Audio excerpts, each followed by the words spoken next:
where Sniper needs to punish the Monkey King hard and should generally do well, but we're going to see the Monkey King just try to get a few levels and then most likely rotate to the side lanes. And it's those moments that'll be really critical to determine how well Gladiators does this game. If those Monkey King rotations pay off, you get a couple kills, he's just straight back into the game, and I think life will be much easier for them. At that point, you're sitting in a tree, Sniper happens to walk by, you just instantly kill him with Wukongs. Even if the early rotation struggle, you'll still have to worry about RP, and I think there will always be the threat of 4 Zoomers clump up, and then Magnus RP into the Sven stun. Don't forget, Sven's innate Vanquisher, 20% bonus damage to stunned enemies. That could be RP into Icebreaker, into Boundless Strike, into Stormhammer. There's actually so much stun once you clump people up. So you've got the 20% bonus damage the entire time you're swinging. So that is something that will always be scary for Zoomers. I think for them, I actually forget about that all the time. Exactly, right? It's so easy to just slip your mind. A lot of innates are like that, right? Like your facets are so good, like that's what you remember about the hero. Like what is Dark Willow's innate? It's like, she has Throwing Shade and Bramble Maze for facets that are really good. You just forget some of these, which is like when she dodges with Shadow Realm, she gets some healing. Right? So it's like, oh yeah, okay, that's good. Yeah, sure. You just forget about it compared to the other stuff. Yeah, I think it's just whenever she uses Shadow Realm, right? She doubles her HP and mana regen. So it's like it's I don't know if that counts for things like lotuses, like fairy fires and mangoes in that state. It's actually not something I've ever really tested because we haven't really seen a lot of Dark Willow. But yeah, it's actually kind of interesting if that is the case, because then you could get the double efficiency out of it. But in my gut, I'm gonna say it probably doesn't work that way. It's probably just like your natural regen. Yeah, I think so. Still paused for some reason. Having some mic issues, it seems, on the Radiant here. I have decided I'm gonna call the Dire team fraud zoomers. Is And I'm not fraud gonna zoomers or 4 frauds? No, maybe that's 2. Fraud zoomers is better. Fraud zoomers, I think, works, right? Because it's like kind of Yeah. a play on the 4, right? So Yeah. I'm sticking with fraud zoomers. We'll see. They can't tell me otherwise either. I don't care what they say. So here we go. Jumping into game number 1. For those of you that are just joining us, technically our second series of the game, or of the day. But this is also somehow the 4th technical game of the day for our stream, but the first game that we're actually seeing. So, Fraud Zoomers forfeited game 1 here for being too late to the lobby. They did not make it in time. So it is currently 1-0 for the Gladiators. And we'll see if they can take a clean 2-0 here. I feel like the draft is set up to do so. Yeah, I agree. I won't hype it up too much draft-wise. That's just the thing with qualifier games, especially North America. The pro meta matters to the full-time professionals. At the, we're kind of like in the tier 2, tier 3 level for NA quals. You just got to play your heroes well. More than your draft has to be the absolute peak of the meta. I do think there's some gaps in Fraud Zoomer's draft that could have been made easier with some other things, but I kind of understand what they're going for. Win your lanes, play tempo, and I think that can work, especially if they just, they're good with their heroes. The battle begins. Potential fight breaking out here over the bottom rune, but ooh, great dead shot in from 9. There's the blood grenades out, plenty of damage, and that should be first blood for the Monkey King in the mid lane, which will help him out tremendously in this matchup. Yeah, that's massive. Anytime you are the one who is counterpicked and you're just in this survive the lane mentality, first blood, I mean, that's like 3 creep waves worth of gold, considering it's like, oh, I would have gone denied like half the wave each time. It's a huge boost to your early game. I'm also confused on if this is actually 9 or not? Yeah, it is from old C-Dub. So I don't. Maybe he's standing in. I'm not sure on the side of Gladiators because I don't think he's actually listed as a. I don't know. You never know with qualifiers. But 9 is easily the most notable person in this lobby if it's actually him. So him on the Muerta will be something to definitely keep my eyes on. Good hero to have a high impact on. Muerta, just laying all your skill shots, can do a lot here.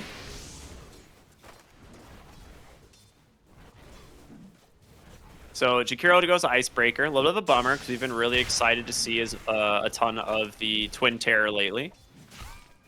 Is level 2 here. Oh, he goes Ice Path. Was that that had to be a misclick? There's no way you Ice Path level 2. You can't. You literally don't have damage on this hero, or you don't have mana on this hero to sustain 2 spells. So that really hurts. Yeah. This is gonna eliminate the entirety of Jakiro's lane pressure. You can do it if, like, it's literally fighting for a kill, and the stun will connect where Liquid Fire, like, they're out of range, but your carry is still on top of them. Like, there's, like, very specific moments you can do it to get the kill at that time, but yeah, that seems like a misclick, which is unfortunate. I think Icebreaker in general is fine this game, because I don't think you need to have a massive win in the lane here. Like, I think Sven will do fine on his own. The Icebreaker will give you... What is this? What is what? The Icebreaker... He put the sentry in the middle of the small camp to D-ward. I'm actually flabbergasted. I'm like speechless. I'm speechless from that. So he D-warded and then killed his own sentry? Yeah, he checked the box by putting the sentry in the middle of the box, which is completely unnecessary now, for the record, guys. If you haven't been watching Dota for a while, every single spawn box of the pull camps can be blocked by one sentry out of the box. There is It used to not be that for the Radiant Dire, but it has been, the spawn box was changed in 7.38. Yeah. Especially as a Jakiro who has the double hit, you have a huge advantage in winning D-ward fights. Yeah. I don't know. I will attribute it to misclicks happening. Ice Path and now that. That is extremely strange. Either that or this guy is much lower ranked than we expected. Which could also happen in qualifiers in NA. Ice Path is actually doing it. We were wrong all along. This guy's a god. I cannot believe I ever questioned Mr. Cook here in the bottom lane giving a kill on over to the Sven. Let's go. All part of the plan. They never expect the level 2 Ice Path.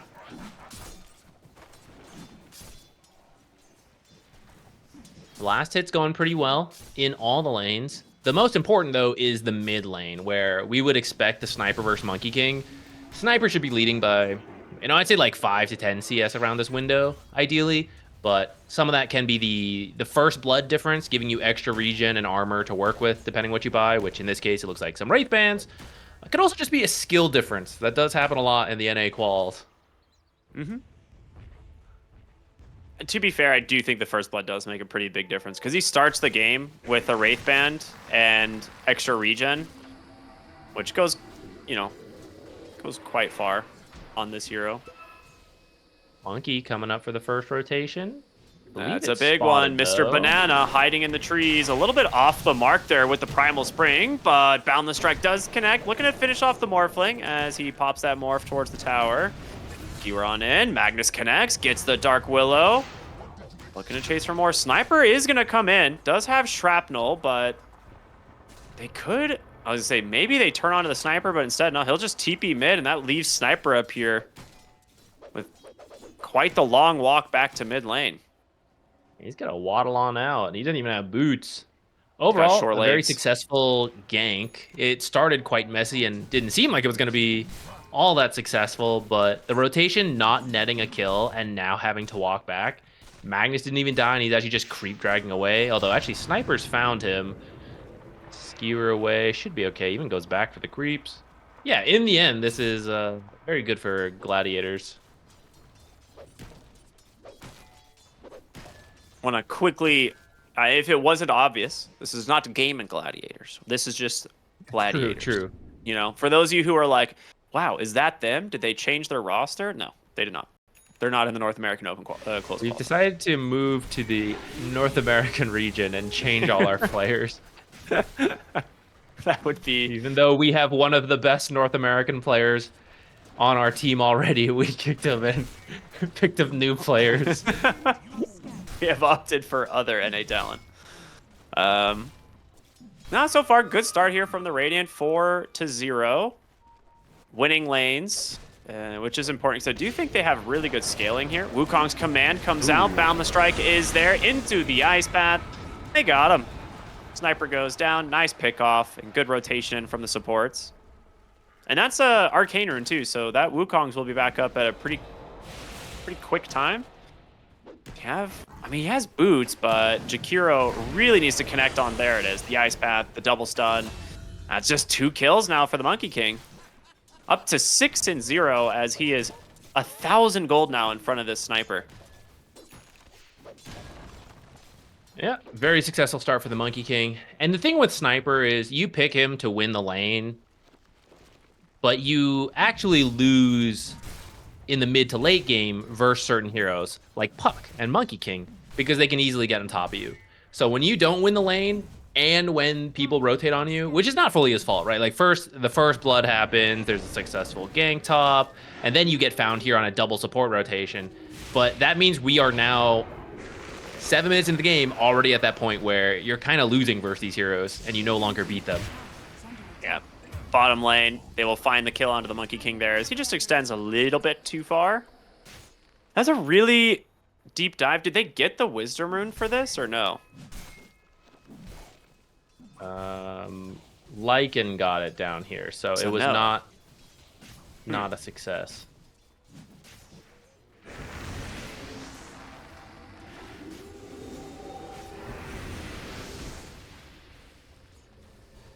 Looks like they're getting a little bit aggressive here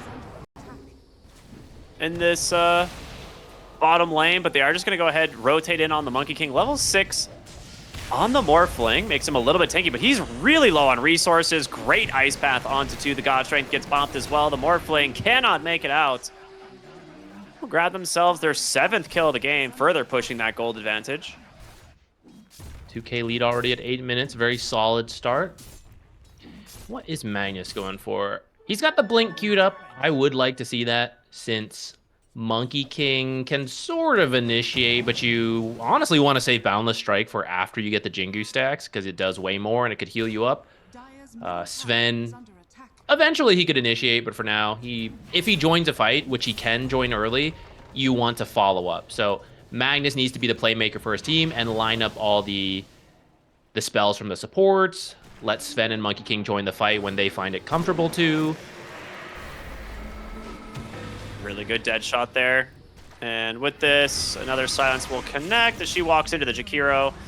Kill goes to the Monkey King, up to 3-1, as he's closing in on a Diffusal, which I actually think is the correct item build this game.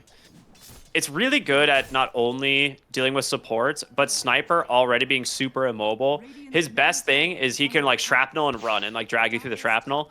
But now you just Primal Spring into Diffusal, and he can't go anywhere. Like he's just gonna have to stand there and fight you, and Monkey King will always win that. So I like this pickup.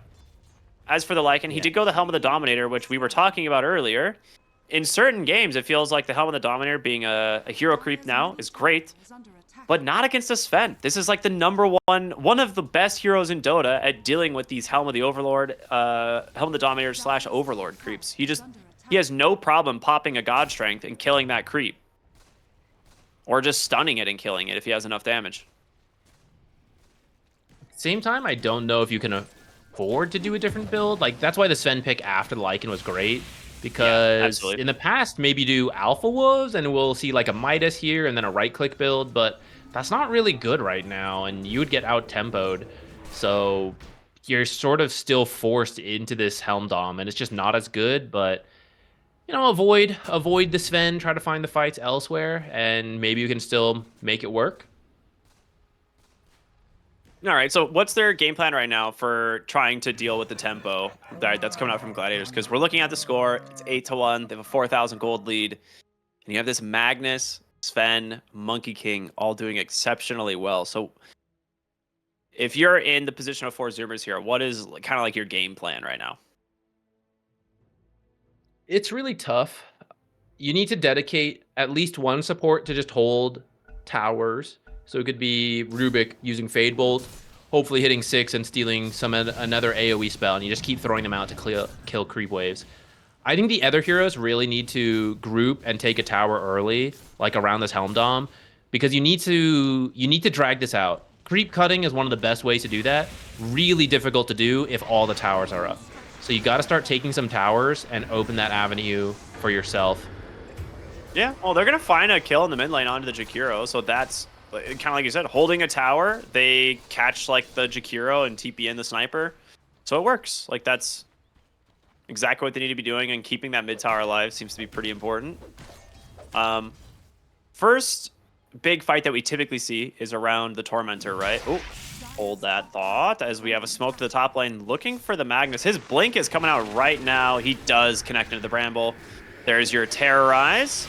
And with the Bedlam, should be more than enough. So this is kind of the strength of Dark Willow. If you're alone, if you're out of position, she can kill you, either by herself or with a little bit of help.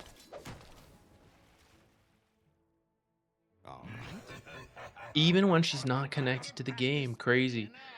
One strength, or one good thing that happened for the Radiant right there is that Magnus died without the blink being revealed. I don't think they saw the courier.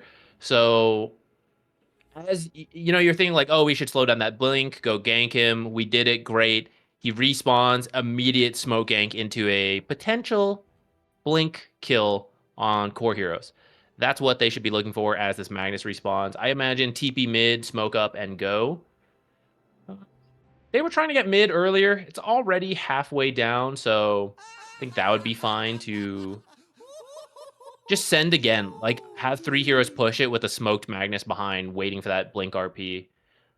And if they don't get contested on that, they just take the tower, then you just move bottom. Look at this Lycan, set up this bottom tower so they can steal the Wisdom Shrine at 14. Do you think you just like bait with the Jakiro up front again, or like the Muerta up front, just one of these types of heroes, Yeah. and then smokes behind? Luis cooking it up again. Pretend to be up there too far up, baiting out the RP from the side. And Sniper, later on, you get some repositioning tools, Hurricane Pike, the Shard. In the early game, you got none of that. So as soon as you get skewered, you're kind of done, especially versus Monkey King who gets on top of you. Diffusal, not quite done, but pretty close.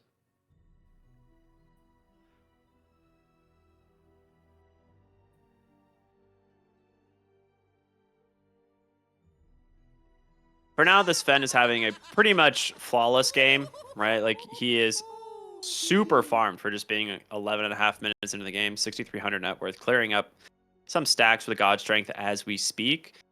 He's about 290, 300 gold away from his Echo Saber. So that will be done as soon as he picks up that creep camp, basically. So very, very good game for the Sven. And as long as he just keeps getting a little bit of space from his team, which the Diffusal is done on the Monkey King in just a couple gold. So with the Magnus respawning, the Diffusal Monkey King, I think we're going to be, like you said, an immediate smoke into some potential big plays for Gladiator. Dire's middle tower is under attack. Apparently this Lycan just wants to go fast. Maybe he watched Sonic 3 lately. I don't know. I mean, he's playing Lycan. What's a better go fast hero than Lycan? Oh, Bloodseeker. That boy is like basically Red Sonic. Okay, I agree. And you actually have a faster cap than Lycan. But Yeah. Lycan can more consistently go fast That's and within true. his own control than Bloodseeker. Smoke here on the Baiting around bottom side. Power Rune. Smoke's gonna pop. I mean, that's not how you want to bait the smoke. Now they know exactly what's going on. The Magnus and the Jakiro are behind Wrapping here around. looking for something. Ward gets dropped. Yeah, Jakiro's just standing in vision. Instead, there's going to be the skewer back. They get their hands onto the Rubik, but your Jakiro dies. Well, Some not an unfortunate ideal blink timing reveal. there.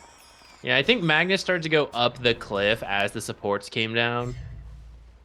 So you kind of missed the window on that. And they tried to place a ward behind the tower, but I think, like you said, I think Jakiro maybe stepped out too far. It was pinged immediately, so I don't know. They saw something and dewarded it right away. They saw the Jakiro, and they're just like, hey, there's no way he's here without having put a ward down, right? Like, Just for fun, that's he what could it has there. to be. Alright, well, he did bait, but it's not quite the result we thought.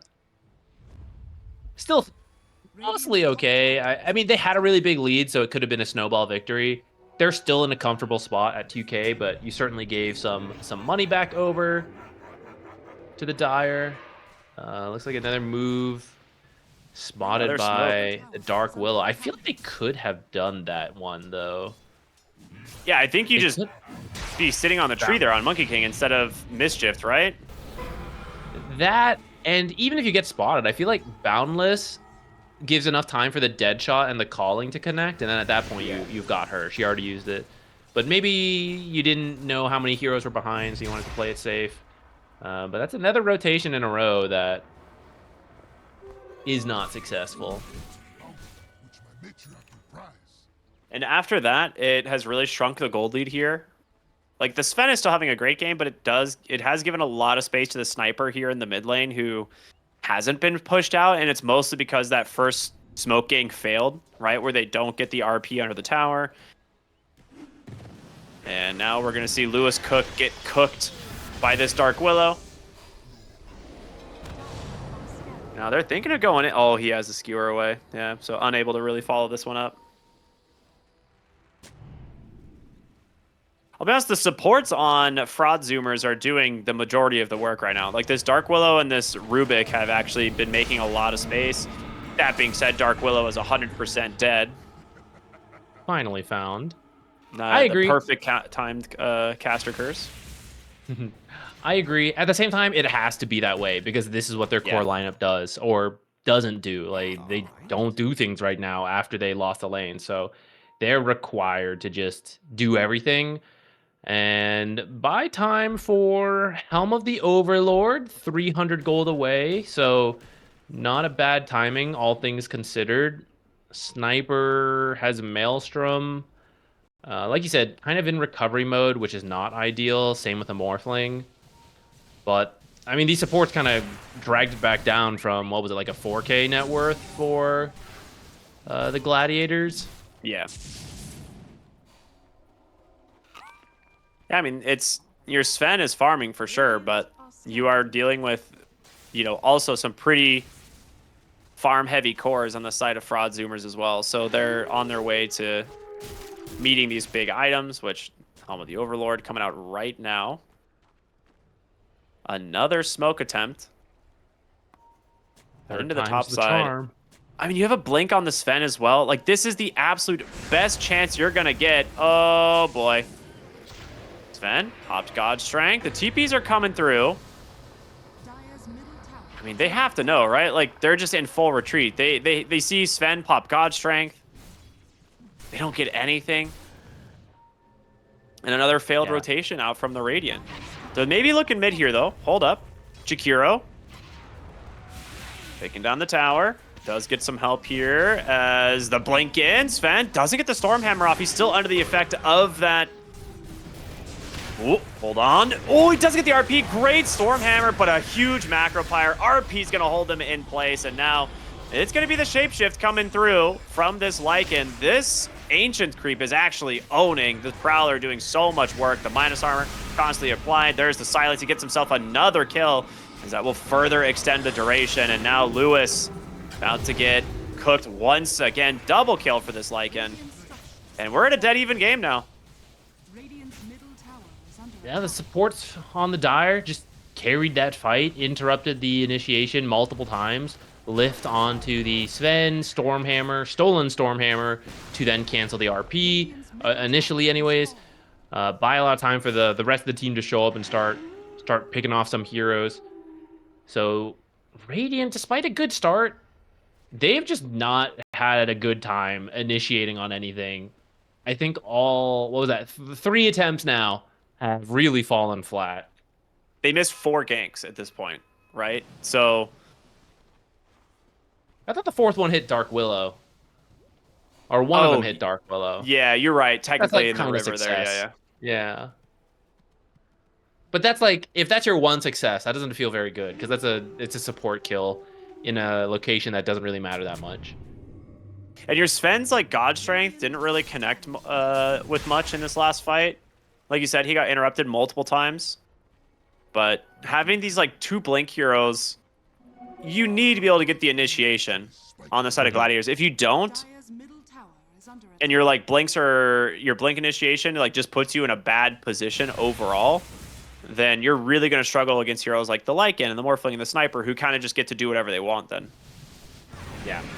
Now, kind of got sidetracked because we're just kind of following around the teams, but something very different from like the pro level play is that Tormentor would already be dead right now. They are making their way over on the Radiant, so it should be theirs, and a hope for Jakiro Shard here. Dire's bottom tower is XD. Unlucky. But yeah, just kind of wanted to highlight a difference between as we go through these qualifiers.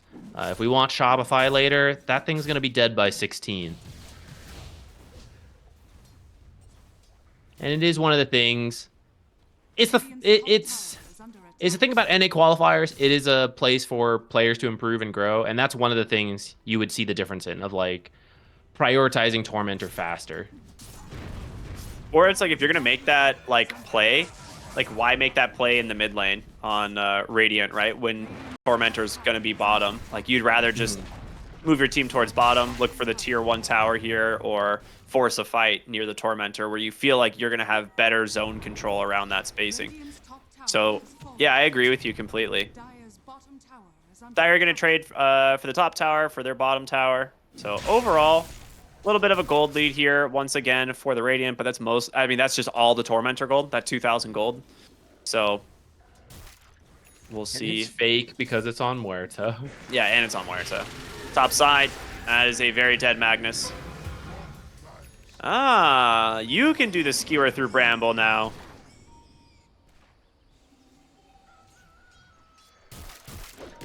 Okay, some Rubik value that I hadn't thought of. You're right. He's really trying to kill this summon. It has taken him a minute, but he's going to pop the ultimate here on the Lycan. Try to get Big aggressive. hit. 9, you need to ult. There's going to be the really nice ult coming in here from the Sven. Does immediately take down the Rubik. Wukong's command is out, holding the Morphling in place, trying to get away. He's going to barely make it for now, but the stun comes out, and now in so much trouble, crippled up by the Wolves. Oh, that's a rough fight. This is the second fight, I think, where I see the Prowler just running in and Dark Willow's with it, and it's so scary. 2 purple heroes, I suppose now the creep counts as a hero too. 2 purple heroes just moving in, doing an insane amount of damage together. And you can't deal with them. The Shadow Realm, or the fact that it's the Helm of the Overlord, so it's really difficult to kill.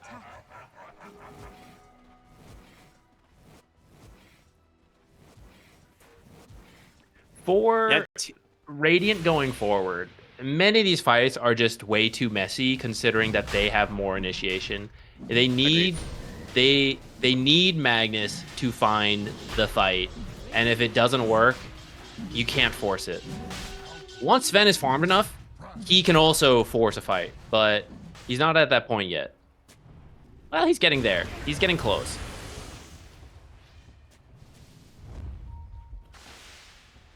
Smoke up from the frauds. Dire are scanning.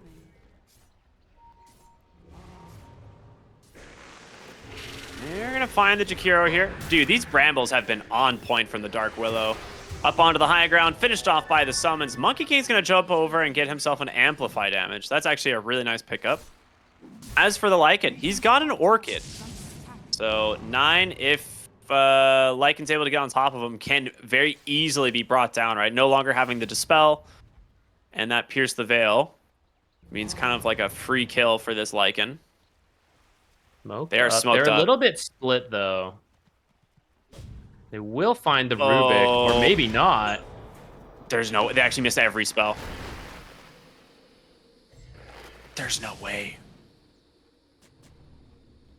All right, back up, He- guys. Maybe we can still de-Roche. I don't know. If they pop God Strength, they can do it uncontested. Yeah, If they're just they're going to walk into the contested, Roche Pit. Your Magnus needs to be sitting outside, I think. So that you can, like, RP into your team there in the center if that ends up being a thing. But for now, we'll see 9 really good damage here on the Muerta. One more. Just needs one more auto attack, but he hits the Bramble and she will blink away. Wow. Double BKB forced here by the summons of the Lycan as they will get away. The Magnus skewers up to the high ground, so he should be safe as well. You get the Aegis. Kind of costly, though. 2 BKBs and a support for nothing. But we'll see what they can get done with this Aegis. The thing is, the Aegis does not change their issue, which is the initiation has been very, very messy this game. And Aegis doesn't really help you in that at all. So that's kind of my question mark. It still comes down to Magnus or Sven finding the fight first. Maybe that's what the Aegis does. It gives Sven more confidence to initiate, but it'll be without God Strength, and then that's kind of weird. Or it is with God Strength, and then, you know, Aegis is, like, fake. I like fake Aegis. Fake Aegis. Fraud Aegis.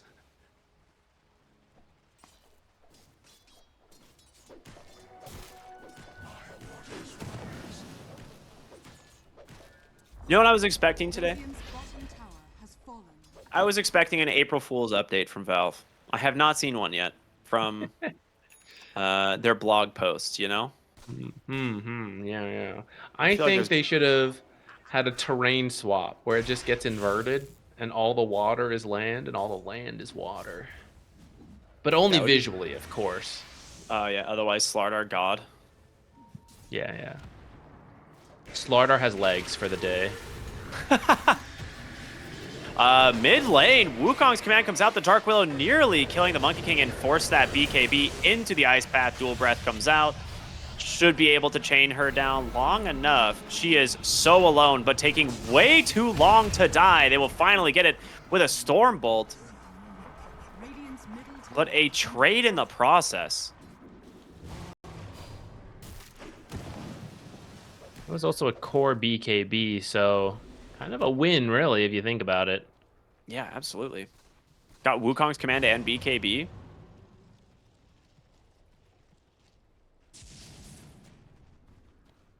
I still don't think you actually even need those as long as you find the RP. Like, I don't mean to harp on it every single time, but truly the Dire lineup is weak to being pulled out of position, specifically the sniper. And once that happens, I feel that Gladiators wins the fight.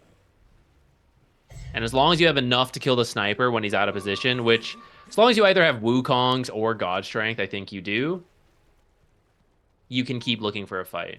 But for now, they're playing it very safe. Ward immediately That was, dewarded. Record time on Observer Life.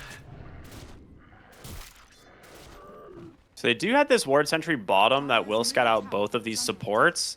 See, this is where if you were looking for a kill right now, your Magnus gets like a 2-hero RP and they are both dead, right? So they're a little bit slow to like these types of rotations. Wukong's command comes out into the Boundless and it misses. So Monkey King does not connect on. It just can't be your Monkey King doing this. Like, it has to be the Magnus. I feel like we have a rock, paper, scissors this game where The core players on Gladiators, to me, outplayed the core players on Fraud Zoomers. But the supports from Fraud Zoomers are outplaying everyone on the Gladiators and making so much time for their team, even winning some of these fights like on their own. Yeah, absolutely. I mean, just look at the amount of space that they've got. The sniper has been sitting on his jungle for the last 15 minutes. He has not crossed the river once in like 15 minutes. He's just been Tormentor roaming will be from... up again soon. Perhaps the Yeah. cores could make their way across the river to reward some of their supports for their excellent plays with a shard. Jakiro needs it really badly. That shard is god tier, but unfortunately the first one went to the Muerta.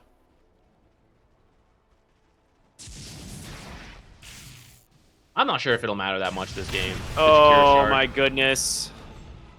Your smoke didn't pop, Sven. Your smoke didn't pop. That hurts. Radiant are scanning. All right, Aegis expires. Really ends up making that first Aegis not matter at all. They didn't get anything on the map with this. All tier 2 still standing.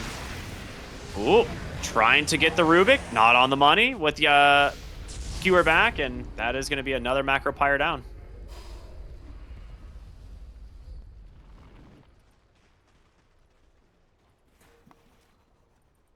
I think we're at the halfway point in this game. What do you think? I feel like the frauds are going to win this game in the next 5 minutes. Oh, that's fast.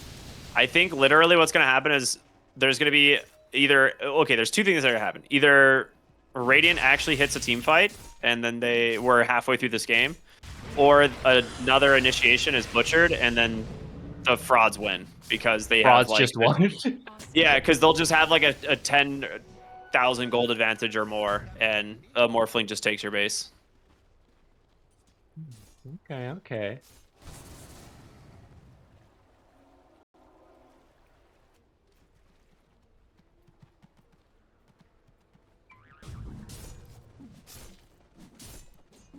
Crimson Guard from the Lycan. Do you think he even needs it this game?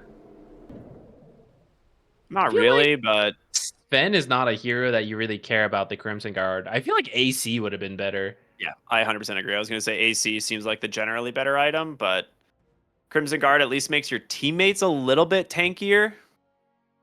It's like the Monkey King is the biggest thing. But I feel like Sven especially, and then like even Magnus, and then a Monkey King with the Empower hit too hard compared to the value of Crimson Guard. Crimson Guard's really good versus heroes that hit lightly, but a lot. Illusion heroes especially, ranged carries are like this. Sven is like, oh no, you block 75 damage of my 1,200 crit? Oh no, what do I do? Tormentor has moved top now, so they missed the window on that. They could look to make a move up there for it. But again, it feels like they're like afraid now, which I don't really blame them because this Morphling is enormous all of a sudden. Like he's neck and neck here with the Sven in terms of net worth. He has a butterfly. You guys don't really have anything at the moment to try and deal with it. And he's just been left alone to do whatever he wants, and yeah, just chipping away at the high ground. Everyone TP's back for this. In the future, this is where they would need to try to be a little bit more map efficient. It's fine to decide, you know what, this push isn't happening, we should get out. But they lost a lot of map efficiency bringing that many heroes at the same time. Radiant's middle tower is under attack. Yeah, I mean, at this point, the Tricore of Fraud Zoomers is just substantially stronger. You have the Aghanim Scepter now on the Magnus. This will help, for sure, in terms of connecting onto some of these kills, but we need to see them actually play together and do that.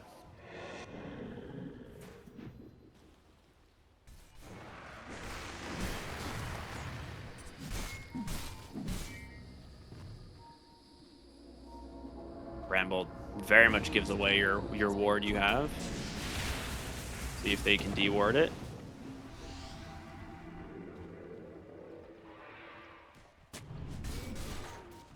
Yep, they will.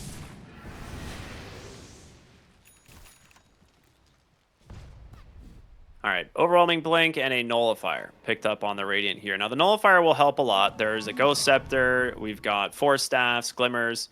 So if you can actually get your hands onto one of the supports as the Monkey King, you can probably just kill them inside of the Wukongs.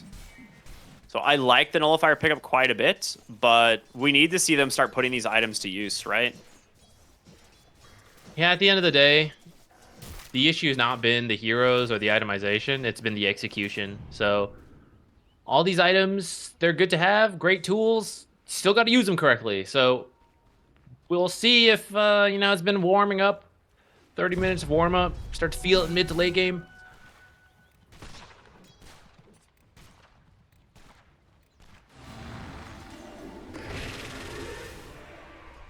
They really thought that was the real Sven top, but it is not. So what is the game plan here for the frauds? Do they just keep farming? Like, do they have any pressure to do anything anytime soon? They don't have a clear winning draft in the late game,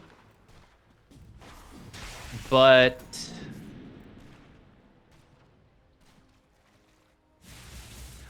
well, I'm looking at it, trying to like run it in my head. I actually think it doesn't matter at this point. Going forward, it will just matter what team finds the right fight and executes well, because I think both teams have very good tools into this late game. You got like the outrange of Sniper, the high scaling of Morphling. You've got Wolves to scout things around. Rubik and Darkwill have clearly been playing well the whole time. And there's the greatest steals in the world this game for the Rubik. Every good spell that we could talk about Gladiators having is then available to the Dire. So it really is just who runs into who, and then a click down the base. Both teams will do it very quickly once they win the fight.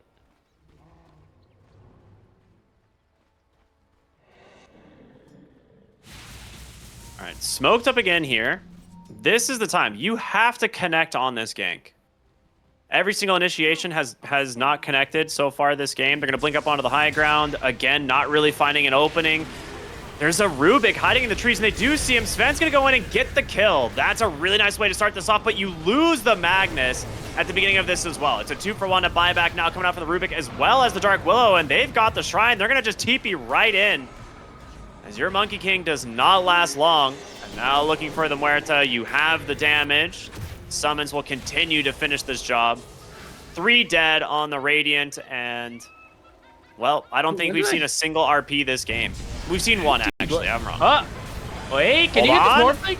He got him morphing the incorrect way, and now looking for the Lycan, who has no ultimate either. The BKB Godstrength finally coming in hot. Great Fear with the Macropyre trying to finish the job, but he needs some help. He's not going to get it. Finished up on the high ground with the Snipers, but just given free reign to do whatever he wants.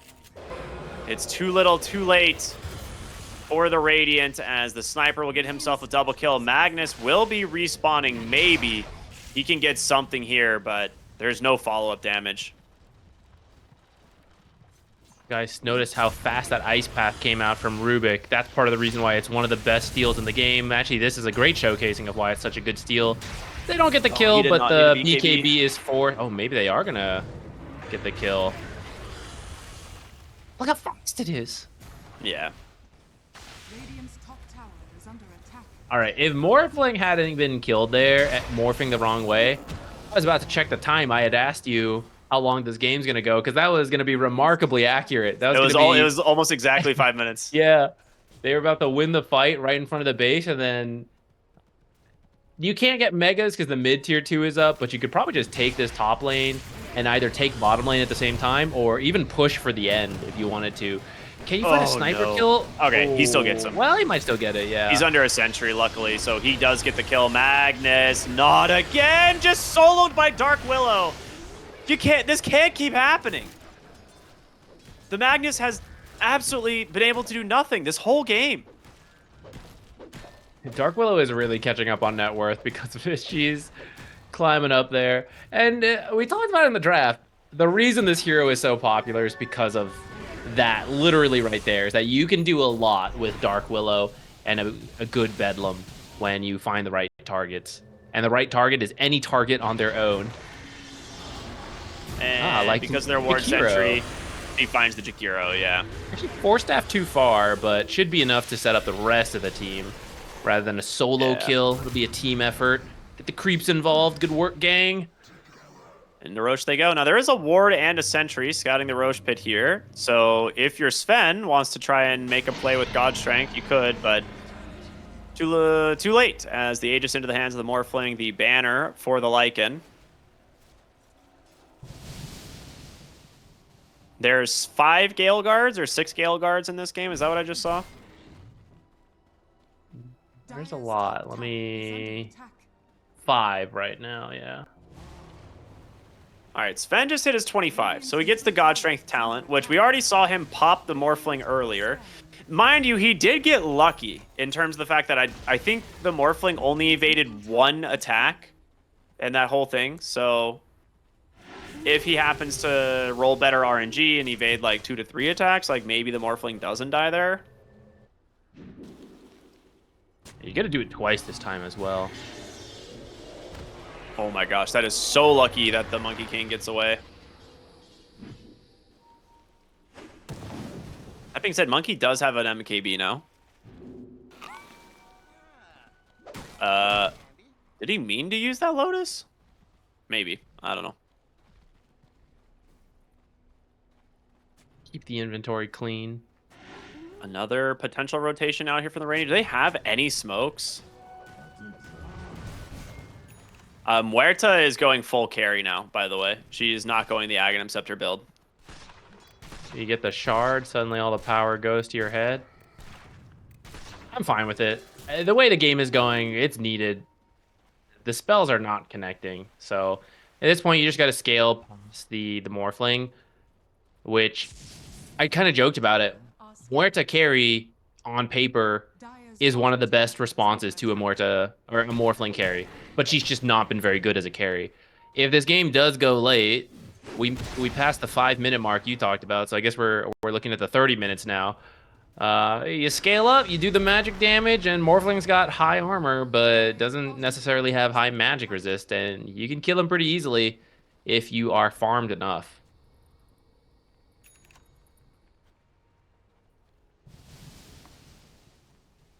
Doesn't have the greatest neutral items, though, for the continued scaling. Maybe base attack damage could go up.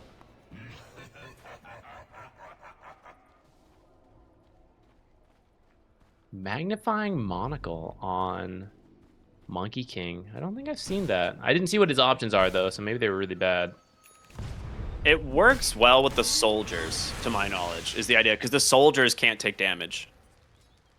Yeah, that's a cool idea. Right? Isn't that how that works? Like the soldiers get the attack range buff? I don't think I've noticed it happen, so it makes sense to me on paper.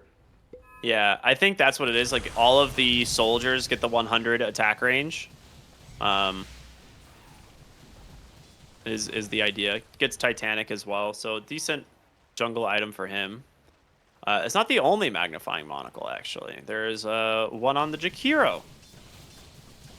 And then another one on the Rubik. So lots of cast range. And another one on Muerta. All right, there's 4 magnifying monocles. It'll help land some spells. All right, this is a point right here where you're smoked up. The enemy team was spotted outside here. You should just go for the Blink Horn Toss, I think. I don't think you can afford to play so scared on the Radiant. Like, you've got the Horn Toss, you have the Skewer back, you need to be able to make these plays. It is tough at this point. Rubik is very good against Magnus because of the instant telekinesis, and part of the value of that magnifying monocle, you can have the cast range plus the blink to react faster than RP can come out if you're really on top of it. So I understand having some trepidation, but you're right that I don't know when you're going to find a better fight at this rate. Well, they're going to be able to deliver the Dark Willow to their team, but she survives, just Ogre seals away. She's okay, and now the Rubik does get caught from the dust, but The team needs to do something. They're all just backing away. They're just going to give up 9.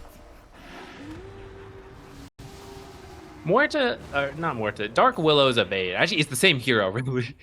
Uh, you can't go on it because of Ghost Scepter and Shadow Realm. You have to do a wraparound and try to find the backline that is the sniper. If sniper is free to hit while you kill the supports, that's exactly what they want. So that's another fight that doesn't work out for them. And now they're tier 3 under siege. Morphling got killed in the attempt last time. Yeah, that's a huge bait. There's just no way. They do actually get the On kill. the The last second clean of comes Aegis. out. Okay, hold on. Like you said, the last second of Aegis. RP's going to come out, but a huge Terrorize connects onto the whole back line. Monkey King with his BKB trying to chase for this Dark Willow. Won't be able to do so. And now, maybe a little bit too far outside of the base. Needs to be careful. Sniper's just planking him down. In comes the Assassinate. No mischief to dodge that one out. So that's a free kill there for the Sniper as the Morphling is back onto the high ground. Radiant's middle tower has fallen. They're just going to beat down this barracks. If you time that a little better, you kill Morphling just as the Aegis expires. I think they were trying, but just got it wrong a little bit. That's got to be one of the closest kills I've seen, where I think there was maybe half a second left on that Aegis.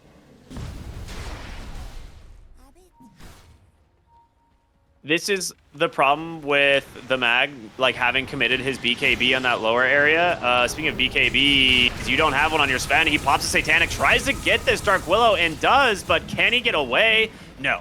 Burns to the soul burn of that Orchid. Haha. But what I was gonna say with the Magnus is this is a hero like you need to be able to protect your initiation. Like if you have to commit RP or like BKB for the initial like skewer back of like a core hero, I think that's fine. But you're in a situation now where you have nothing available. Your Sven is dead for 70 seconds. Your Monkey King could buy back, but doesn't have the damage. Morphling also found a shield rune, so he has so much health to work with here. Health and barrier. It's gonna be really hard to kill him, even as Monkey King respawns now. Oh, maybe Fountain can help. Skewer There's just partial no back. way. There's no way Oh, you it have doesn't that even make damage. it This back dude's in. got a Daedalus. So I think that's just game. 3 heroes dead, no buyback. Terrorize will catch the Monkey King in the trees. They have no way out of this one, and the frauds will take game number 1, it looks like. Or I guess game number 2, technically. We're going to game 3. Yeah. We're 1-1 now, going to game 3. That is the second game. So here's the deal, right? We both saw the lane stage. It was the mid-game, the early mid-game execution, like post lanes, where you get these double blink daggers, that it basically cost them the game, from in my eyes, right? Yeah, I would say the supports on Dire really pulled a lot of weight there to carry through the early game, and eventually I don't even think they outscale, strictly speaking. I just think we never saw a successful.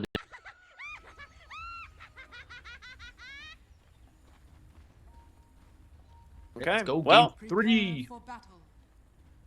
it is time for that game 3, the Fraud Zoomers versus Gladiator. We'll see which game or which team comes out ahead this time. Gladiator was off to a great lane start in game 1, but then really dropped the ball in the mid game. We'll see if they can clean that one up.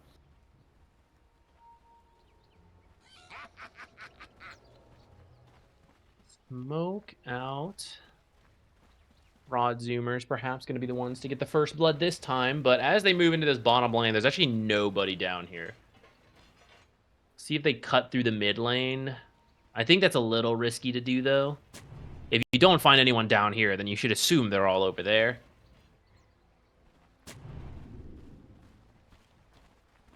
30 seconds to battle. I mean, the smoke's going to expire, so I don't think we're going to see them really get much anything out of this. The ward will be scouted. Ooh, however, it is on the other side, so that sentry does not hit. They were just a little slow on their smoke over here. You could have maybe placed your observer before your smoke ends. In the end, they do figure out where to put the observer without it being spotted by the enemy observer. Maybe Tiny will buy a sentry himself. They know the observer is there because he did the tower trick, and it's not on the bottom half.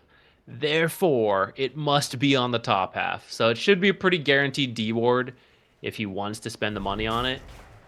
It is Right, just tag painful to team. have to use your 2 sentries there. A lot of damage into the Clockwork. Blood grenades being popped. Tries to make it under the tower. He's going to make it, and he does have the cogs to try and trap the Tusk here. And, well, he's going to die in the process. Ends up being first blood, though, for the Rubik. I think overall pretty happy about that trade. And mid lane, the Ember Spirit should crush this lane. I think we've seen this many times, like the Ember into Tiny. It's very much Ember favored. Like, Tiny can secure some CS, but the Ember's harassment is super annoying for him to deal with. And he just has a better attack animation. True. We did see Senku beat a bad matchup last time, in the lane anyways, Monkey King versus Sniper, but he did have the power of First Blood, so may not be the best this time. Was that tank? Yeah, tree who got stolen? Did Ember get that? I think Ember got that. Sure seems like it. I mean, he has 1 tango left to the 2 of Tiny. Top lane, PA usually does quite well versus Beastmasters. So I would expect PA to farm well here, but the support matchup can change this a lot, where the boars are not the easiest for Clockwork to deal with and absorb a lot of his damage. So depending if they can isolate the Rubik a couple times, maybe like this, but yeah, Beastmaster already clearing him a path out of there. It's not going to be the easiest lane for Clockwork.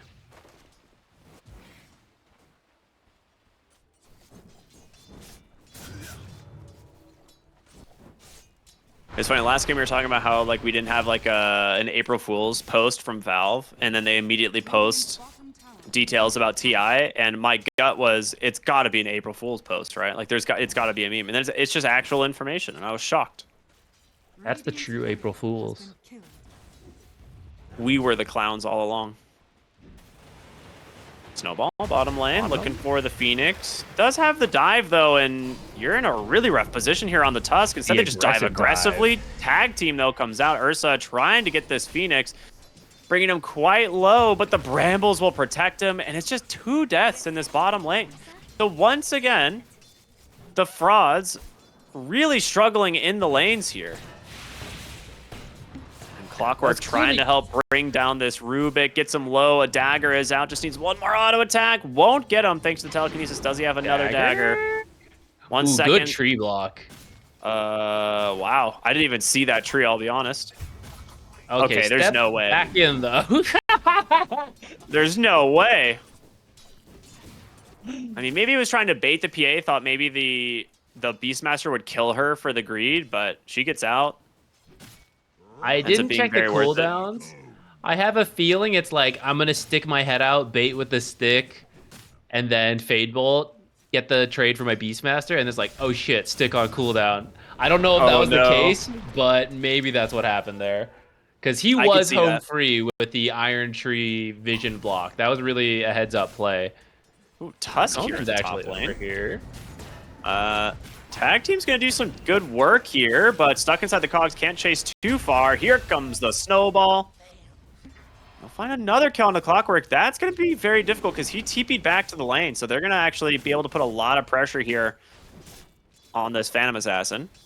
But the trade-off is your Ursa is also really struggling. Yeah, that play's great, especially because the bottom lane's not been doing well. You try to make something happen top, get that going for you. You are right, though. They are trying to punish him for that. Is this a solo kill? Toss back? Nah, he's got the toss and bottle. It was a nice plays, though, using the double impact correctly. So just making sure that he's always getting the second sleight of fist attack on the Tiny, a hero with very little armor. So just super valued. That's kind of like one of the main reasons this matchup is Ember favored now.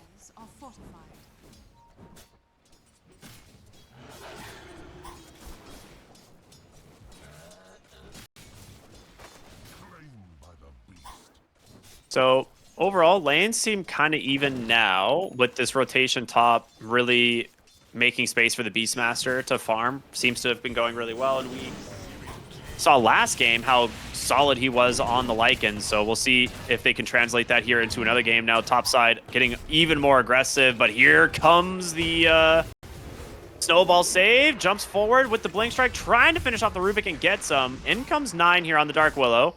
Needs to bait around these brambles, but I don't know if he can. No, instead, he just needs to get a blink strike away. He's not gonna make it. Yeah, still too slow. One more auto attack if he can connect. The dagger to slow. Good body blocks, but there's going to be the axes. In the recent patch, PA got a nerf to her cast range on Phantom Strike. She has level 2 right now, so it's 750, but there was a little bit of slip up there where PA was trying to jump away and Dark Willow wanted to be at the edge of it, but they were actually short, which I think PA still dies in the end, but that's one of those examples where these kind of nerfs, this is what it affects. These early kills, and you die one more time, whereas otherwise you might live. That's a big rune steal here for this Tusk. Stealing that regen away from the Tiny, who also just got a solo kill in mid. Dire's middle tower is under attack. Radiant's bottom Could be in tower some trouble here. Chased for a Tag little team coming bit. through. Does he have avalanche mana? No. I mean, he actually had Soul Ring as well. He might have been able to do it, but instead just going to die here to this Ember Spirit, and 9 has everything available. He should be fine. Radiant are scanning. Wisdom Shrines coming up soon. Tower is under Should just attack. be a 1-for-1 at this rate.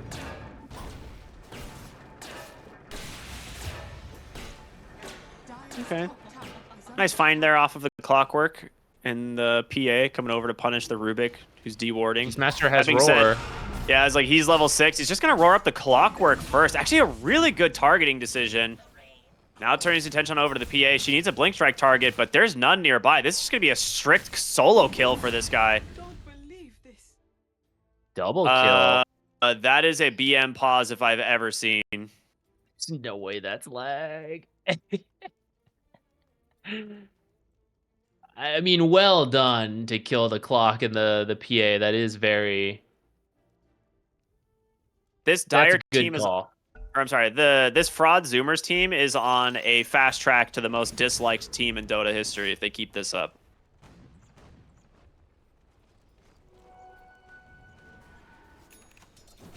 Radiant structures are fortified. Radiant's bottom tower is Beastmaster having a phenomenal game. Veil. If you're the Dire side, you need to punish this now. Like, you Dire.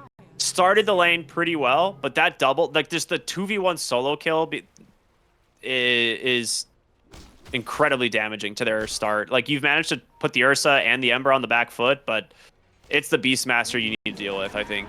Is under attack. Yeah, especially as he's going for the Ags build, which will allow him to continue getting these kills. Ursa, at least, That's might a be nice struggling on the bottom side.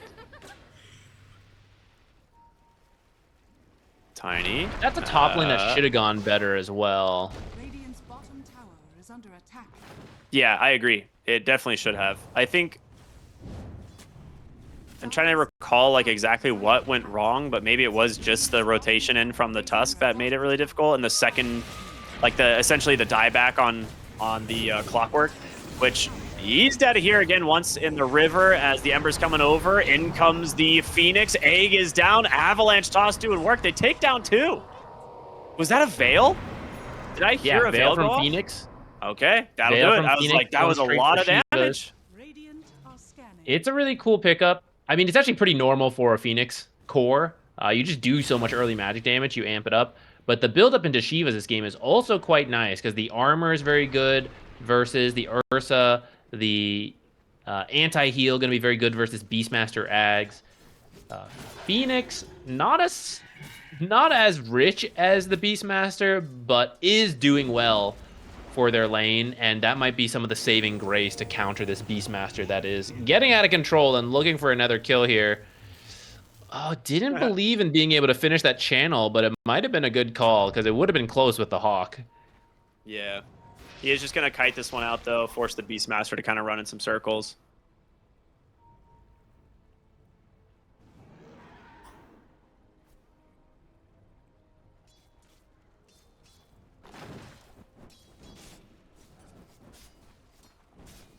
They're looking mid. I thought they would try for a toss back, but Dire's top tower is under attack.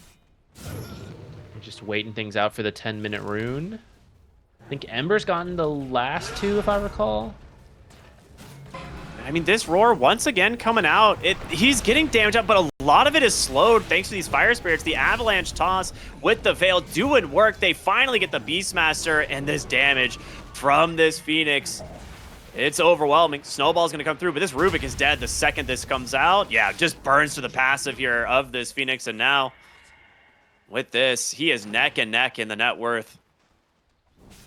Dude, core Phoenix players, I'm telling you, no one knows what that hero does but the core Phoenix players. So they just Mid-lane. take these fights that you think you can handle, and you end up losing your most farmed hero instead. This is... I was like, this is an Invis rune here on the Willow, but they're actually just going to go top as another fight here is breaking out. They smoke on over, trying to maybe get to the top side, help out the Phoenix, who does have an egg. You do have Terrorize now. This is a really good position to be approaching from. The Brambles, they do connect. Terrorize only onto the Rubik, but there's going to be your aggressive dive. Walrus punched under the tower, but there's the egg. He doesn't get a Fire Spirit onto the Beastmaster and just dies. Oh, no, not paying attention to your positioning. It's going to cost you 3 instead. I can't believe the Tusk Punch manages to connect there. That's actually so hard to do versus a diving Phoenix. But of course, once you land it, interrupts the dive, forces the egg in a bad spot, and I guess he didn't have any more Fire Spirits left, or panicked on the egg, and didn't blow the attack speed, so you just die in your tower.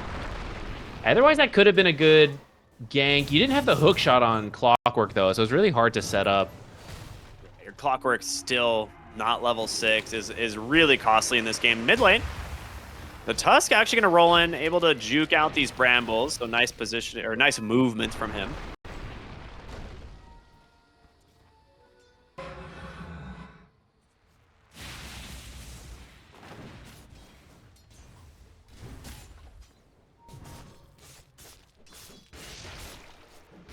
All right, where are we on this battle? Beastmaster.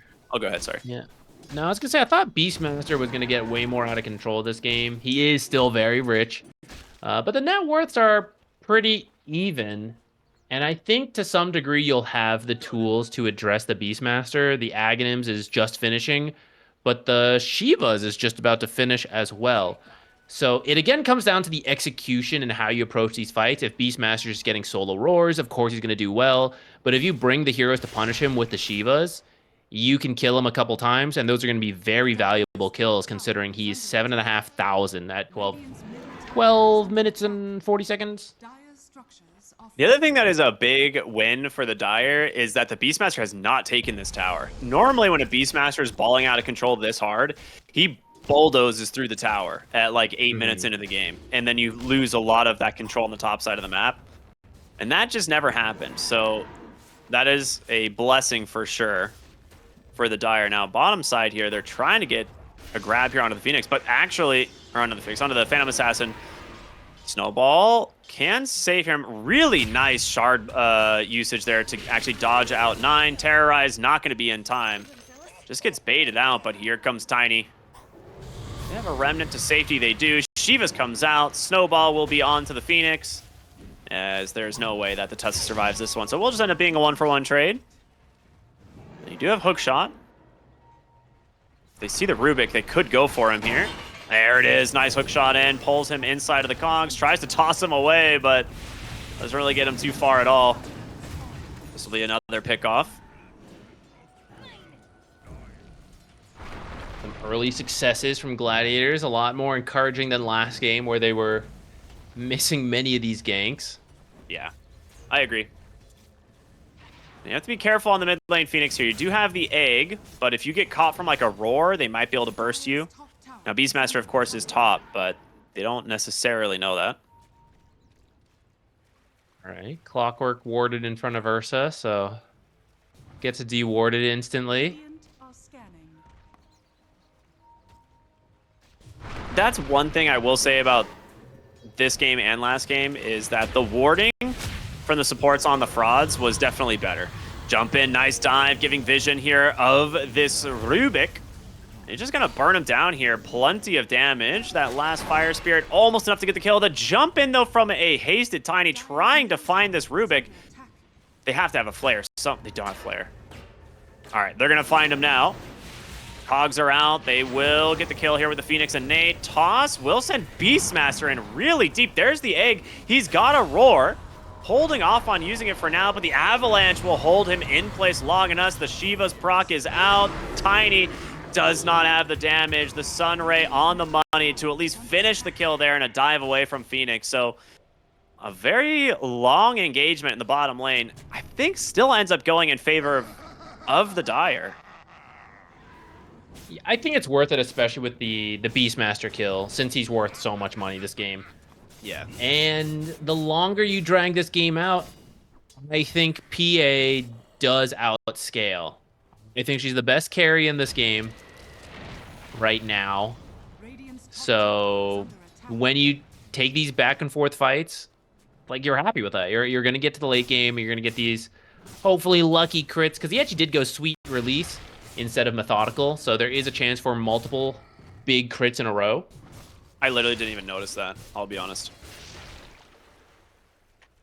Sweet release is a very weird facet, because I feel like it's good, but I don't know how it affects your farm speed, because that's the one thing that, in my eyes, is one of the other reasons methodical is very good, is your guaranteed crits helps you farm creep camps, especially since they're larger crits. Does Sweet Release not work on creeps? Because I definitely thought it did. It does. I thought it would be It's good just for farming speed. Yeah, it definitely does work on creeps, but I just don't know how many daggers you actually, throw onto creeps, is the thing. Hopefully one, and it just bounces from creep to creep, I guess. Yeah. I thought it would be good, but you're right, I haven't seen it too much. Mid, there is they get no the kill into the egg Phoenix this first? time. Okay, yeah, there is no egg, you're right. It was actually a few seconds off of cooldown, and with this, it's going to be 3 dead in the mid lane. Well, Phantom Assassin coming in, going to try and find a cleanup here. Takes down Tusk. Ember Spirit does have 1 remnant away. Dagger. The Sweet Release, where is it?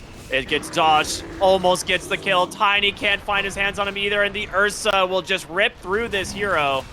That is a full team wipe for the frauds. This goes back a little bit to last game's teamfight executions, where you're going just a little bit too soon and there's no egg. With egg, that's a totally different fight. Phoenix is the strongest hero for her team right now, and just not having the egg means you can't really take these big team fights. Now, maybe they didn't expect to take a big team fight, but then you can't be in front of their tier 2, right? That's where they're going to fight you, so... a bit of a misstep from them, and it might cost them Roche. Tormentor currently ignored again this game. But Ags, Beastmaster, and Ursa, classic Roshing heroes. Also very good at doing a Tormentor. You were 5 seconds off of level 2 egg, right? There's just no way you go for this fight without that spell at all. So I agree with you. It's very reminiscent of last game, where just maybe some of the decision making in that early mid game is a little bit off.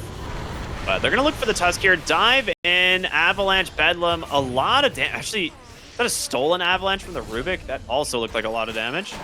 Hook shot in. They're looking at the Ursa, but he will just clean up a cogs and walk away, popping the Enrage. No blink on the Tiny for the follow-up Avalanche toss. Tiny's in really far right now. Okay, Ursa's the one. Okay, never mind. Turns around. I thought Ursa going back in after already using Enrage could be bad, but... looks like it'll be the Gladiators maybe heading to the Tormentor first again. Shard this game is pretty good on Dark Willow, and solid on Clockwork. The Jetpack is really good vision in a fight. And he can get out of, like, ice shards and stuff, too, right? If he happens to get trapped there, he could always just use the jetpack as an escape without having to commit, like, a Force Staff. Now, that being said, your Phoenix might not be able to stick around for this one. Yeah, he needs to dive away. Tiny will help finish it off, though. Goes to 9. This is the better of the two, in my opinion. Yeah, you get more brambles on the ground. Granted, if you're enraging and running through them, it doesn't matter too much, but... Don't look isn't at the that skill first? build. Yeah. It's 4-4-0. No point cursed crown. All right, There Cursed is Crown point no coming up. shot. I'll tell you what. That Usually is one value really point is the way to go, at least. Maybe some of the ideas versus the Tusk, there would be snowball saves, but even then, I think 1 point is usually worth it. Well, 1 point going to be coming up at level 10 now that you have the shard. Well, they got the Tusk this time. Does have a snowball. Trying to get outside of the cogs. Will be able to. This is, again, like... I think if they're going to go for these plays, you just need to be a little bit more cohesive. Like, that should be a dead Tusk in the grand scheme of things. Like, Tiny should be relatively close to Avatos follow this up. But it seems like there's not a lot of communication between the supports and the cores, like, in terms of the playmaking. Yeah, it's definitely... It's not the easiest thing. You know, like in a qualifier, there's a very real chance these players just recently came together for the qualifier. That's how NA qualifiers 100%. go. So the synergy and the quick communication is something that will be lacking when you move from a pub environment to a team environment. And sometimes it's not so clear to see, but it's these little moments where you're hookshotting in, but it's just a little too far for the Tiny. Or the cooldown is just a moment too soon, and you have to actually wait for an extra second, even though you have the opportunity now. These are the things that take some time playing together to really nail down. Clockwork. Gonna be dead here. It looks like Fraud Zoomer's having a little bit better of a time in terms of coordinating, which is carrying over from last game as well, it seems. Dire's bottom tower is under attack. They're finally pushing a slight net worth advantage here on the Radiant. They get the tier 1 bottom. They have this Aegis. It's actually on the Ursa, which is a little bit surprising. I think a lot of times we see first Aegis go to Beastmasters because they're the ones that typically play really aggressive. Agreed. Now they're trying to hunt the Ember Spirit here. Hookshot off the mark, and he's out. Radiant's top tower is under That one's a attack. very tough kill. Even if you avalanche toss, you don't really have a bunch of follow-up to get the rest of the kill. You need to commit the kill Rubik? onto the Rubik, but he had Shadow Realm. Now there's going to be the egg out. The BKBs come through, and that egg is going to die. Is under attack. Wow. They're really struggling now on the Dire. Now Tusk is in really far. Should be a free kill here for the Phantom Assassin, as the Ember Spirit cannot connect on the Slight Chains. Do have Avalanche and Toss. The blink on in from the Beastmaster should help finish up the Clockwork. Oh, really well used War Staff. That was such sick positioning. I can't believe he got out of that. Oh, at Tiny going back in? Yeah, He well, the doesn't have the PX can whip him. Aegis. That's a roar, but can you actually get out of here? The Searing Chains will hold down this Phantom Assassin, and she's dead. Hookshot once again comes over with the Beastmaster. He's got those drums going, and now 9 is dead again. Oh, fast blink out. I really don't think you have to take that fight at all. The last second telekinesis. It should be a dead Tiny in a moment. It might take a little bit, but Ursa's on the way. Gets the creep wave, I guess. You know, that's something. Or almost the full creep wave. Yeah, I really don't think you have to fight there. The Aegis still had a good amount of time on it, so it's not even like you're catching him off guard on that. You almost killed the Beastmaster. Even if you do, it would cost you your PA. I think you should have just avoided it, and then BKB is almost... I say almost, you know, like 1,000 gold from the PA, but like you just avoid the rest of the Aegis, you finish that, and then you're so much stronger with it.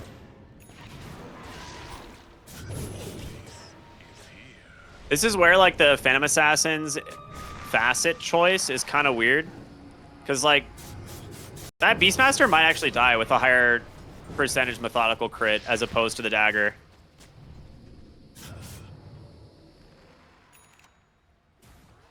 Still level 9. Oh no, we still don't have Cursed Crown. I just realized. Come farm ancient camps with me. Get him level Please 9. don't Okay, choose we your got it. talent. Please don't choose your talent. You gotta take Cursed Crown. You gotta. Are scanning. Okay, there we go.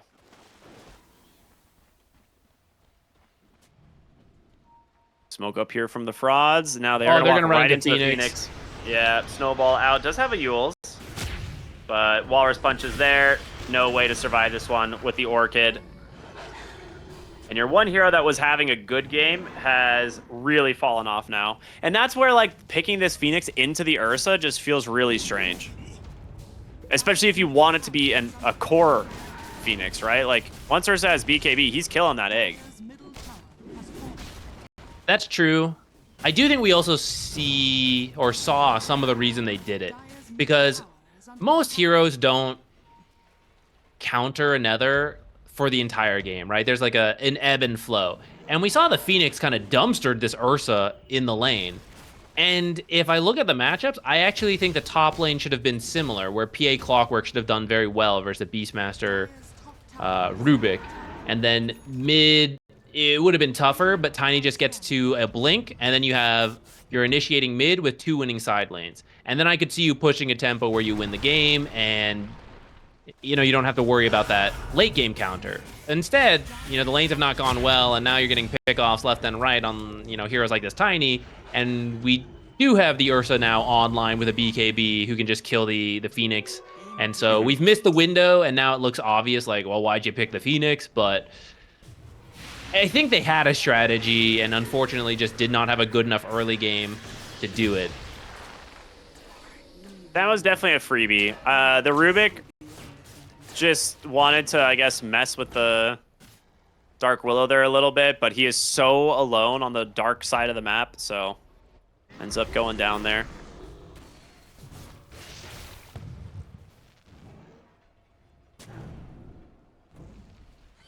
From here, an 8K lead.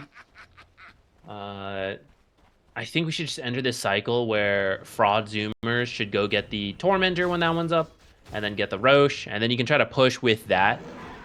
Banner, your high ground is not the greatest from Fraud Zoomer, so the banner will really help you break the final high ground. And you just kind of hold the map until that moment. Roshan is close to spawning, so they might prioritize it first, since they're struggling a little bit, but I think Gladiators could do Roche if you leave them to it. Phoenix is the unfortunate sacrifice here once again for the Dire.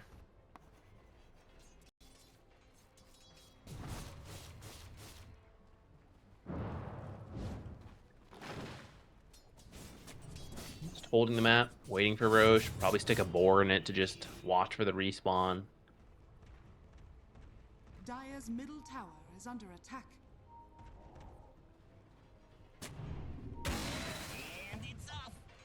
Radiant's bottom tower is under attack. Oh, Dire's middle tower I thought Tusk would just go for that, and then I just realized Tusk has built a pipe. No blink, just straight pipe. Building the auras for his team, since Beastmaster having a strong start often does go greedy items. Pipe, very good versus Phoenix, Tiny, Dark Willow. So it is very value, but it does mean you lose out on some opportunities like that where you don't have the blink initiation. Oh, also his Knight. Maybe didn't see him. I sometimes forget watching from our all-viewing perspective.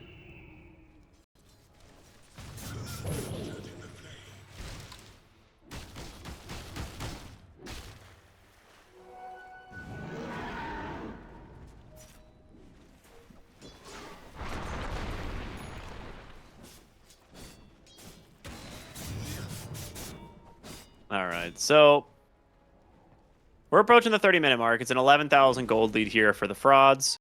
Roche could respawn any minute. They should be able to take it fairly easily. But as we see them once again, looking for pickoffs here. They do get another ward up onto their own high ground, but they really want the Phoenix to jump in. Here comes the Yules to buy him some space. An immediate egg. Hook shot is through. The Cogs Decent job at protecting it, but they finish it off in time. They do not. The best start that they've gotten on this fight. The question is, can they turn it into anything? The toss, trying to keep the Phantom Assassin alive. There's going to be the roar, and the Beastmaster is just making quick work of the rest of these heroes. It's going to be a full team wipe as the frauds will look to just end the game now. You were doing very well. I'm very proud of you. Ursa did die, but Beastmaster is actually a better tower taker than the Ursa, so that might be perfectly fine. You save the egg for a moment.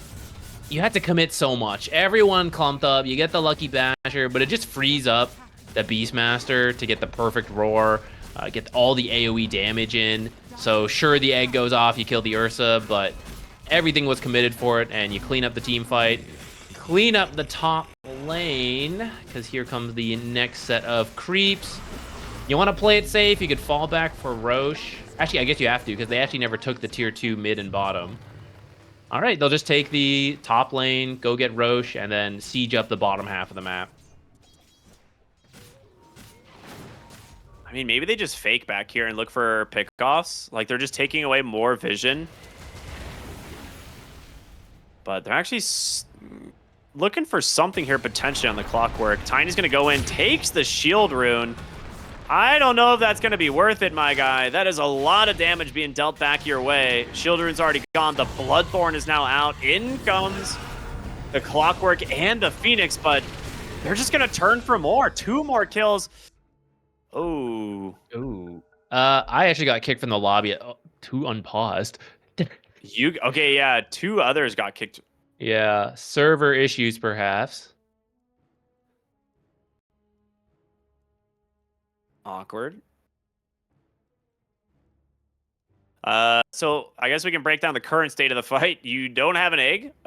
Your tiny Clockwork is dead. You might get the Beastmaster here thanks to the BKB on the Phantom Assassin, but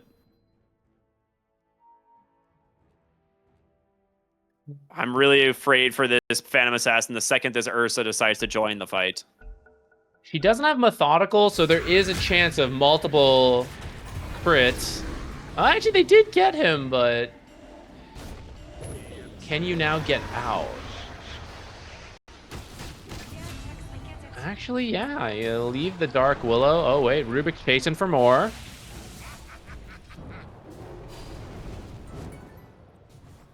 One more Flame Remnant? Maybe he doesn't have any more. Oh, yeah, he's out of charges. All right, a little bit of a messier fight. Beastmaster kill is almost break even, honestly, for the Gladiators, but it does cost them the Roche now, which this one does have the banner.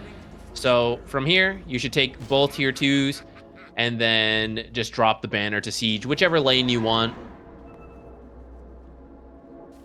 Yeah, I like that Ember's going mid. I think the Ursa should push the bottom lane right now. It's in a fairly safe position, and you want to be able to, like you said, kind of push both lanes or push these tier 2s. You really need to control the triangle area. So as long as you're having both these lanes like pushed in or cut, which should be a pretty easy task for your team, you can protect the triangle, hold any vision, prevent vision from being placed, which, you know, funny enough, was somehow placed by the Clockwork. He just smokes up, drops a ward onto the high ground.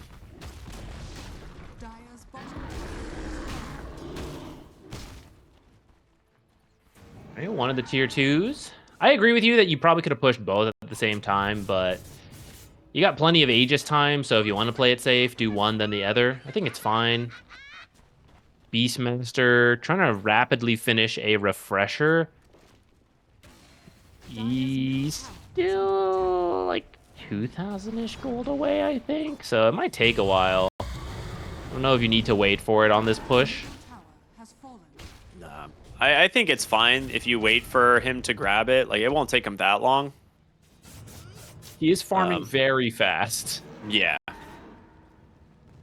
And it's like you got the tier 2s. That was what you wanted. So I think at this point, you have a couple new items coming out. One for the Ember Spirit. You're waiting on that refresher. I think the Ursa is almost done with his Abyssal. So it's like, just get those items before going high ground. You've still got 3 minutes on the Aegis. Yeah, there's the Shiva's Guard. It's like, why risk it, you know? Mm-hmm. Oh, wait, did I say 2,000 gold? No, my math was way off. Yeah, he's pretty close to having it. He should have it with one more series of camps. If they give him Yeah, this triangle farm, he'll have it. He had the recipe already, I think, right? In his inventory. Yeah, the recipe's only 200 now. I forget. In my mind, it was like, oh, the recipe was a lot of money, so he still needs a lot more to finish the rest, but it's just dirt cheap, so he's already got it. So what can the Dire team do at this point to try and get back into this game? Because we did talk about like PA going late game, seemingly always one of the strongest heroes, but I don't feel like she can do it alone. And your Tiny and your Phoenix are struggling. Well, PA is about 1,000 gold off from a Divine Rapier, so you're buying time for that. And to buy time, you just got to keep creep cutting. Oh, so I actually think that's just a BKB roar. All right. Well, no she's further dead. no further motions to be made. Rest my case, Your Honor. Well, GGs are out, and that is it. The Frauds will take the series 2-1, and they'll move on to round 2 in these upper brackets.